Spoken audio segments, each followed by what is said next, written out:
one point in time, probably a police department in this jurisdiction, this region. Of course, they alert the law enforcement agencies in the area, and sometimes they can block off streets if they know where this guy's going. Hard to see if there's a pattern yet. When we saw that tight shot earlier, it looks to me like there were tires in the back of that truck going over the yellow line, actually driving against traffic at times. And this is where it gets highly dangerous. It's still early and light. Obviously, it's 5:07 here in Southern California. And authorities will be following closely, trying to determine how to bring this to a safe ending. Joining us now is our police specialist, Jim Holcomb. Jim, we've covered a lot of pursuits. As you watch this one, I'd say this is one of the more dangerous ones. Your thoughts? Whoa. Okay, standing by to get Jim Holcomb on the line with us. But Laura, this is the first we've seen the wider shot of a law enforcement vehicle. Right. And he doesn't appear to be stopping at all as he goes through these intersections, Christine. I'm assuming that some of those are red lights going on the other side of the meridian there and making this very dangerous for anyone who's driving in the area.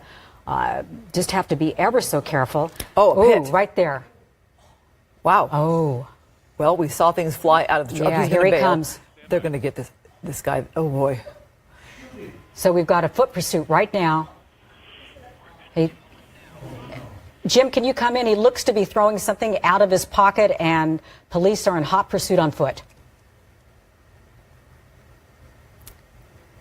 All right, still trying to talk with our police specialist, Jim Holcomb. I didn't think this guy was going to get too far with law enforcement right there on his tail. The good news is this pursuit came to a peaceful end.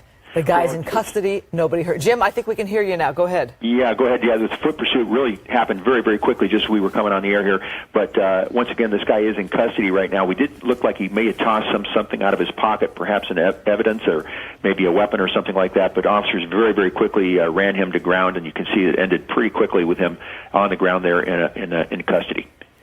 You know, also, Jim, as we were watching the officers chase this guy, you saw the one officer run over the bushes and then either trip or somehow tripped and fell. It just gives you just a little example of what they have to go through to bring these pursuits to an end. Well, don't forget, these officers are running with about 20 pounds of gear on them. That Sam Brown belt, they've got all their equipment on them, and they've got boots on. This guy's running probably with a pair of tennis shoes, and he's really taken off. So you're at a little bit of a disadvantage when you're trying to chase a guy under those circumstances. It looked to me, too, Jim, as though he had on some sort of a backpack.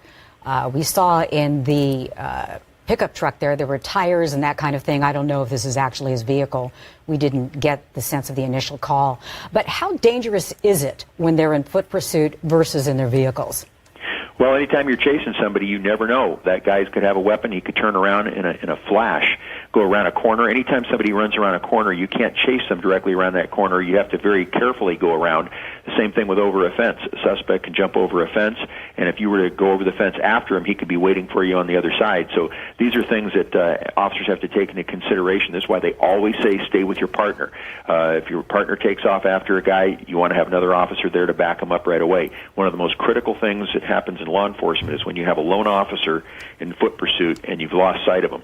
Jim, let me ask you one final question. We saw the vehicle there. They used a pit maneuver on this. So many times people are wondering why police don't use a pit maneuver. This time it worked. Why?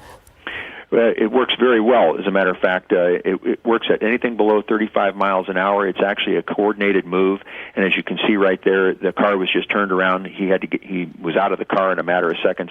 Pit maneuver is very effective. The only thing bad about it, Christine, is it does put the officers in a kill zone because the car has to turn around, and you've now got the suspect facing the officers. That's the only thing that's negative about that pit maneuver. Fortunately, not the case here. This has been a peaceful ending to this chase that we've been watching here live on Fox 11. You were looking at a live shot in Huntington Beach. Jim Holcomb, law enforcement expert, we thank you so much for being with us. We're going to take a short break.